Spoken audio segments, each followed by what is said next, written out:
Hello hi అందరికీ నమస్తే. Welcome to my channel sauce versus కోడలు. ఈరోజు మళ్ళీ కొత్త వీడియోతో మీ అందరి ముందుకు వచ్చేసాను. ఏంటనుకుంటున్నారా, మనం బయటకు వెళ్తే ఈవినింగ్ టైమ్స్లో ఎక్కడ చూసినా కనిపించేదండి, అదే అండి మనం మిర్చి బజ్జీ. ఈరోజు మిర్చి బజ్జీ చేయడం ప్రొసీజర్ అంతా డీటెయిల్డ్గా చెప్తున్నాను, అందరూ చూడండి. జనరల్గా ఇంట్లో ఆడవాళ్ళు రెగ్యులర్గా చేస్తూనే ఉంటారు. మీలాంటి వాళ్ళు కాదులేండి, కొత్తగా పెళ్ళైన వాళ్ళు, అసలు ఏం రాని వాళ్ళు, బ్యాచిలర్స్ ఉంటారు కదా, అలాంటి వాళ్ళు చూసి నేర్చుకోండి. ఇంకా ఆలస్యం ఎందుకు, రండి ప్రొసీజర్లోకి వెళ్ళిపోదాం. గుంటూరు మిర్చి బజ్జీ ఒకటే కాదండి, ఇంకా వామాకు బజ్జీ, ఆలు బజ్జీ కూడా చేసుకుందాము. దానికి కావాల్సిన ఇంగ్రీడియంట్స్ అన్నీ ముందుగా తీసి పెట్టేసుకుందామండి, ఓకేనా. ముందుగా నేను ఇక్కడ మంచిగా మిర్చి బజ్జీ తీసుకున్నానండి. మిర్చి బజ్జీ అంటే కొంచెం బజ్జీలు లావుగా పొడవుగా ఉంటాయి అండ్ అవి స్పైసీ తక్కువ ఉంటాయి. సో మనకి తినడానికి కూడా బాగుంటాయి అన్నమాట. ఎక్కువ కారంగా కాకుండా మిర్చితో పాటు తినేసేయచ్చు. అండ్ నేను ఒక ఆలు తీసుకున్నాను, దాన్ని పీల్ చేసేసి నీట్గా స్లైసెస్ చేసి వాటర్లో పెట్టుకున్నాను అనమాట. దాంతోపాటు వామాకు బజ్జీలోకి నేను ఇంట్లో చిన్న గార్డెన్ లాగా మెయింటైన్ చేస్తున్నాను. నాకు వామాకు మొక్క ఉందన్నమాట. దాని నుంచి ఒక 4-5 వామాకులు నీట్గా కట్ చేసి అవి కూడా కడుక్కొని ఒక కప్లో పెట్టేసుకున్నాను. అండ్ ఇప్పుడు మనకు కావాల్సిన ఇంగ్రీడియంట్స్ అన్నీ దీనికి చూసేద్దాము. బజ్జీ చేయడం చాలా ఈజీ అండి. బజ్జీకి పెద్దగా ఇంగ్రీడియంట్స్ అంతా ఏం అవసరం లేదు. జస్ట్ ఒక బౌల్ తీసుకొని దానిలో 1 కప్ శనగపిండి తీసుకున్నాను. శనగపిండిని ముందే జల్లించి పెట్టుకోండి, ఎందుకంటే కొంచెం పురుగు అట్లాంటిది ఏమైనా ఉందేమో చూసుకోవడానికి. ముందు నేను జల్లించేసి పక్కన పెట్టుకున్నాను అనమాట. ఒక 1.5 టీ స్పూన్ బియ్యం పిండి తీసుకోండి.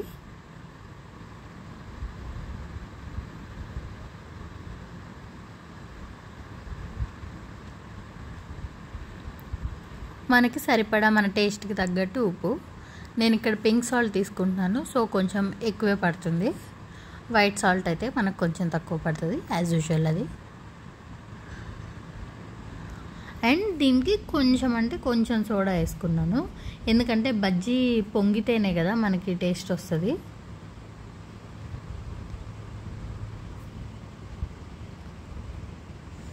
అంతే అండి, ఈ మిక్చర్ని మంచిగా కలిపేసుకున్నాను.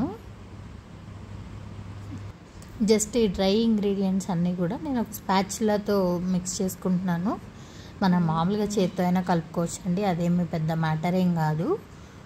సో అవి మొత్తం మంచిగా కలిసిపోయింది అనిపించిన తర్వాత వాటర్ తీసుకొని మనకి బేస్ మిక్స్చర్ అనేది లైక్ కన్సిస్టెన్సీ మంచిగా ఉండాలండి. చూపిస్తున్నాను కదా, ఎక్కువ పలుచగా కూడా అవ్వదు. ఎక్కువ పలుచగా ఉన్నా కూడా మనకి బజ్జీకి పట్టదు అనమాట. ఐ మీన్ మిర్చికి ఇట్లా పట్టుకొని ఉండాలి కదా, మనం నూనెలో వేసినప్పుడు మంచిగా పట్టుకొని ఉంటే బాగుంటుంది.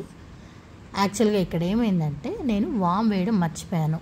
వాము కూడా వేసుకోవాలి. వాము మంచిగా ఇట్లా 2 హ్యాండ్స్ యూజ్ చేసుకొని రష్ చేసుకొని వేసుకున్నాను. ఒక టీ స్పూన్ అంత తీసుకున్నాను అంతే.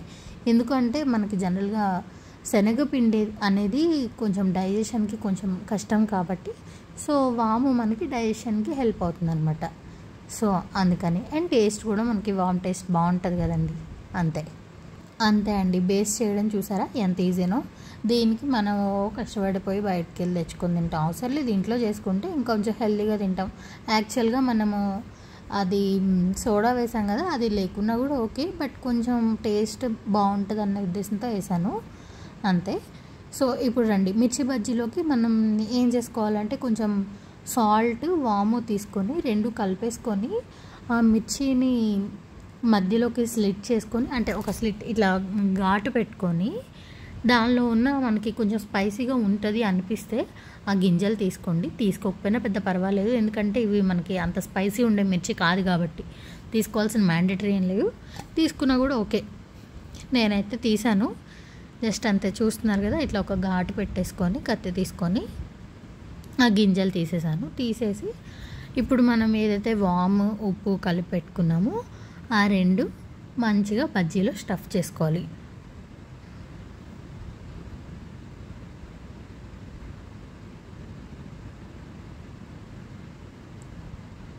అంతే అండి, అసలు ఎంత ఈజీ ఉంటుందో ఈ ప్రొసీజర్స్. చేసుకోవడానికే మనకు కొంచెం బద్ధకంగా ఉంటుంది అంతే అనమాట. మనం చేసుకుంటే మనకి హెల్త్ ఉంటుంది, మనకు కూడా ఇంట్లో వాళ్ళకి చేసి పెట్టాం కదా అనే సాటిస్ఫాక్షన్ కూడా ఉంటుంది. హెల్తే కదండి, డబ్బులే ఉన్నాయి చెప్పండి, డబ్బులు ఇవ్వాలి కాకపోతే రేపు సంపాదించుకోవచ్చు. కానీ హెల్త్ అలా కాదు కదా, ఒక్కసారి హెల్త్ పోయిందనుకోండి ఇంకా మనం అది వెనక్కి తెచ్చుకోలేము.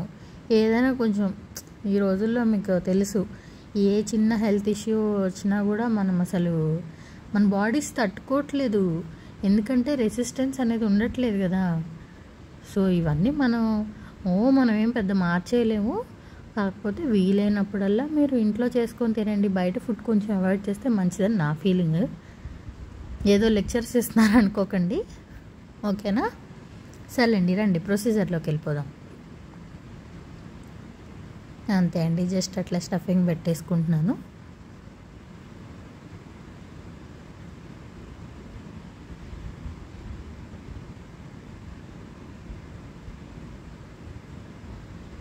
ఇప్పుడు ఈ బజ్జీల్లో మంచిగా స్టఫింగ్ పక్కన పెట్టేసుకున్నాం కదా. ఒక కడాయి తీసుకొని దానిలో బజ్జీలు మునిగే వరకు కొంచెం నేనైతే 1/2 లీటర్ పైన ఆయిల్ తీసుకున్నానండి. ఈ మిక్చర్లో బజ్జీని మంచిగా తిప్పేసి వేయించుకోవడమే. నూనెలో వేస్తే నూనె ఫస్ట్ వేడవ్వాలండి, నూనె వేడవ్వకుండా వేయకూడదు. అండ్ నూనె టూ మచ్ వేడిగా కూడా అవద్దు, టూ మచ్ వేడిగా అయిపోయినా కూడా బయట అంతా కుక్ అయిపోద్ది, లోపల అనేది పిండిగా ఉంటుంది అనమాట. సో అట్లా కూడా బాగుండదు. మీడియం ఫ్లేమ్ చాలు మనకి, మీడియం ఫ్లేమ్లో పెట్టుకొని బజ్జీ అటు ఇటు తిప్పుకుంటూ కాల్ చేసుకోండి.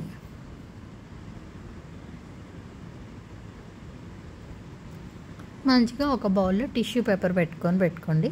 టిష్యూ ఎందుకంటే మీకు ఆల్రెడీ తెలిసిందే, జస్ట్ ఆయిల్ ఎక్సెస్ ఆయిల్ ఉంటే అది తీసుకుంటుంది అంతే. సేమ్ అండి, ఇదే మిక్చర్తో నేను కట్ చేసి పెట్టుకున్నా అని చెప్పాను కదా ఆలు, సో అవి కూడా వేసేయడమే. ఈ మిక్చర్లో రెండు వైపులా పట్టించేసి ఆలు పీసెస్ తీసుకోవడమే.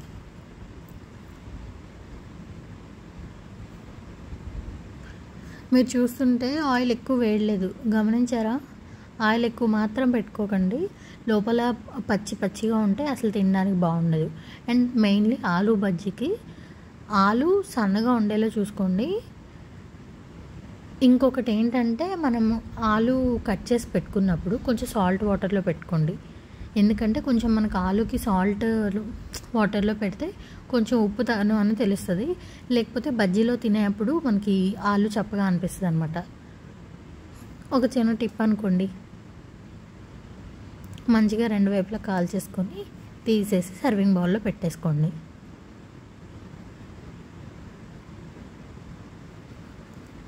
ఒక ఆలు కట్ చేస్తే ఎన్ని స్లైసెస్ వచ్చినాయి చూడండి.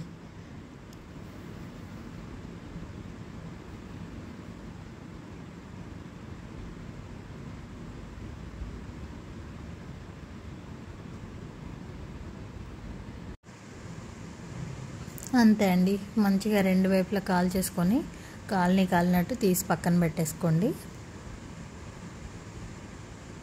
ఆలు బజ్జీ యాక్చువల్గా చాలా బాగుంటుందండి. మిర్చి బజ్జీ ఎంత బాగుంటుందో ఆలు బజ్జీ అంతే బాగుంటుంది. అండ్ ఇంకొకటి, ఇదే పిండితో మనం చాలా రకాలు చేసుకోవచ్చండి.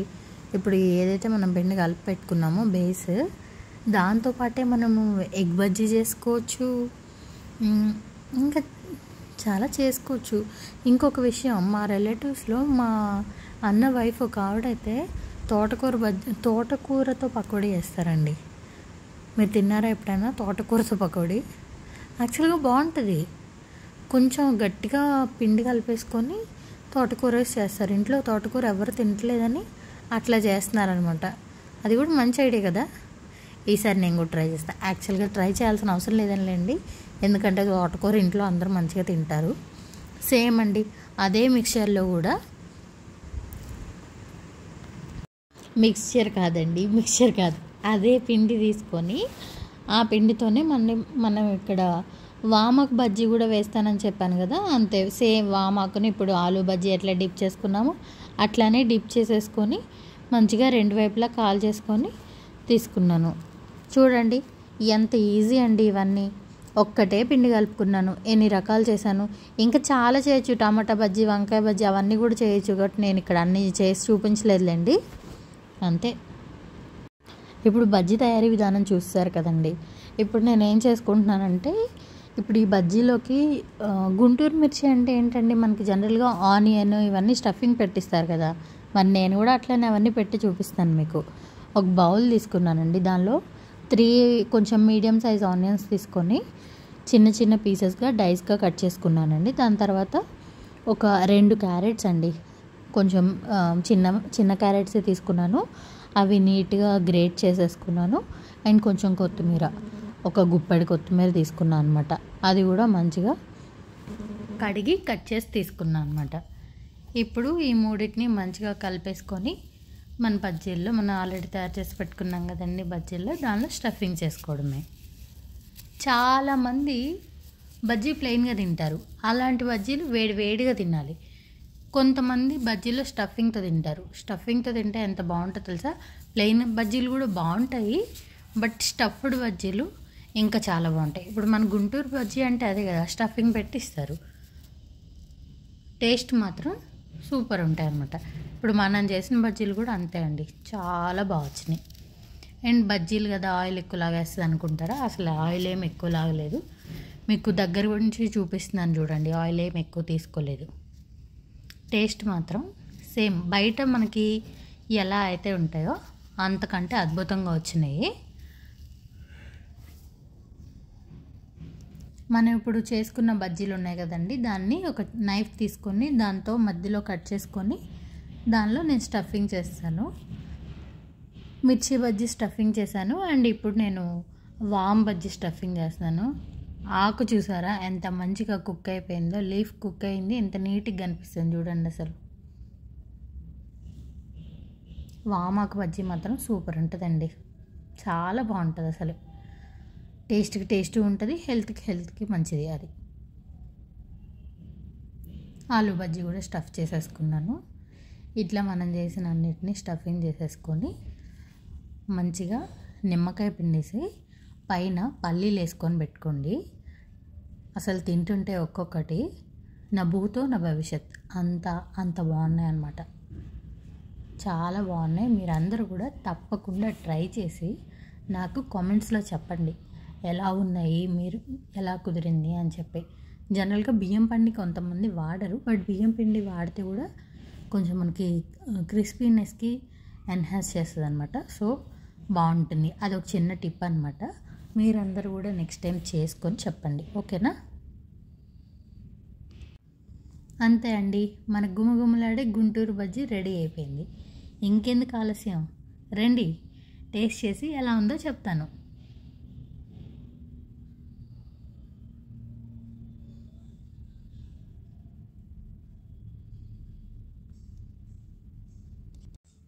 ముందుగా మిర్చి బజ్జీ ట్రై చేస్తానండి, ఎందుకంటే మిర్చి బజ్జీ నా ఫేవరెట్ అనమాట. సో మిర్చి బజ్జీతో స్టార్ట్ చేద్దాం, ఓకేనా? మీకెవరెవరికి ఏ ఫేవరెటో అది కూడా నాకు కామెంట్స్లో చెప్పండి.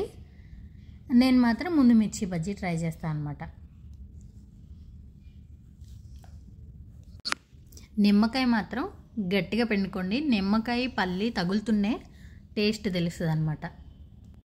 నాకు కొంచెం పులుపు ఫ్లేవర్ అనేది ఎక్కువ ఇష్టం, సో నేనైతే దట్టంగా నిమ్మకాయ అనేది గట్టిగా వేసుకొని తింటాను.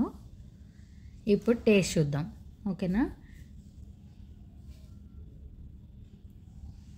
వావ్, అద్భుతం అండి, అసలు ఎంత బాగుందంటే సూపర్ అసలు. అంతే అండి, ఈ వీడియో ఇంతటితో ఎండ్ చేసేస్తున్నాను. మీరు మాత్రం మరిన్ని ఇలాంటి మంచి వీడియోస్ కావాలి అనుకుంటే సబ్స్క్రైబ్ చేసుకోండి, కమెంట్ చేయండి, షేర్ చేయండి, లైక్ చేయండి. Thanks for watching.